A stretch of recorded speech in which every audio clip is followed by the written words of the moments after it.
Yo, what is good, my anime people? What is good, yo? I am pretty happy with what we're getting with Radiant. We're getting some questions answered in the case of Zeto's brother, and to be fair, I didn't expect it to be so dark, and I'm actually kind of terrified of what has become of this man who's pretty much allowing people of his family supposedly get absolutely, tortured and beaten or whatever the case behind closed doors that he and not caring. So this week's episode starts us out with the final battle that they're calling it, which I think it's just the final battle because with how much firepower is out here, and not only firepower, but now we see they have something that really is scary to all users of Fantasia. Um, this is looking like the final battle that this kingdom has in the case of, if the people making this story is the Inquisitors, right? And that's the type of things that I really like about small details is who out of the people who are, um, witnessing this or witnessing and participating in this, and if they win or lose, who would call it the final battle? Um, Including a place where they're talking about we will preserve this place and stand tall. All this different stuff leading into the notion of hey, we're actually trying to live. We're actually trying to make this place livable and whatnot. So, excuse me.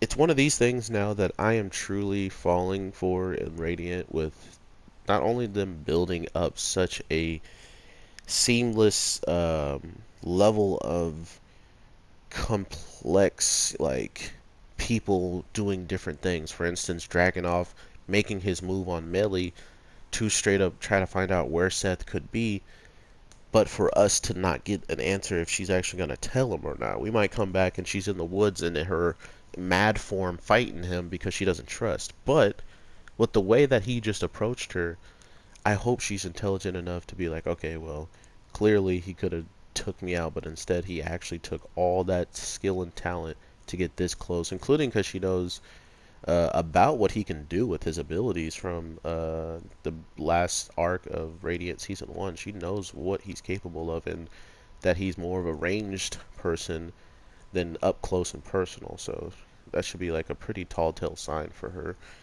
But overall, that's one of the things that they're just playing with in the background that if you don't really pay attention to it, you forget about it, right? You're just like, oh well, that's happening, I forgot about that. That's one of my favorite things about this show. Not only that, there is a little bit of who is kind of at fault for the Spectre Nemesis and what is actually the true cause and effect of what they're trying to get out of this. Like, if you look at the queen, why does she look so angry about these people knowing about the nemesis? Almost as if she was going to use them for this types of battle. So, you know what I mean? Like, they don't really hand you on a plate what is being said there, but it's there. She straight up wanted to use these um, nemesis, and by I think a little bit of her miscalculation with this Fantasia, like rock or not rock, sorry, with this Fantasia long like pole rod thing that they have posted.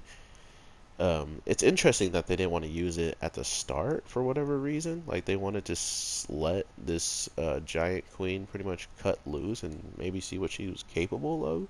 Because if you remember, the old man's like, "You can't use it right away. That's how we'll lose." Like so. How long? It didn't really take them that long to use it, though. So it's one of those things that I'm kind of looking forward to seeing what you guys are really taking in overall that I'm not seeing as well. I'm trying to move to the side. What the heck? Oh, I got to go diagonal.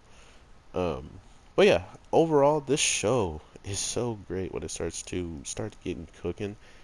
Seth finding his brother, and finding out that there's a couple of his brothers out there supposedly, and that this man who maybe is actually his father and not his brother like I was thinking, or this is the oldest brother of, the oldest son of the father who passed this task down to him to follow through with. And if it is, man, we are getting into some crazy weird stuff. The brother pretty much showcases that he has the exact same type of power as Seth with control of it, and not going completely nuts. But at the same time, he was doing that weird spectral body thing that, these people I was telling you changed their designs to only be looking like that when they're in meetings here, to hide their identities for some reason. Like it's just something they can do. And if there's people like that, I wonder if they can use their abilities outside of this room where this guy is or not. But with all that being said, I have so much stuff to get out to you guys. I think I'm gonna take a break on plunderers though and stuff like that. I'll say it in all my videos. I'm probably not gonna do plunderers just because I have a review on both episodes, so I kind of get a break from it. But I hope you guys definitely check it out. There's a dub for it too, so look out for that. Maybe I'll announce that there's a dub. But overall, take care, and I will talk to you in the next one. So with that, peace. Yeah.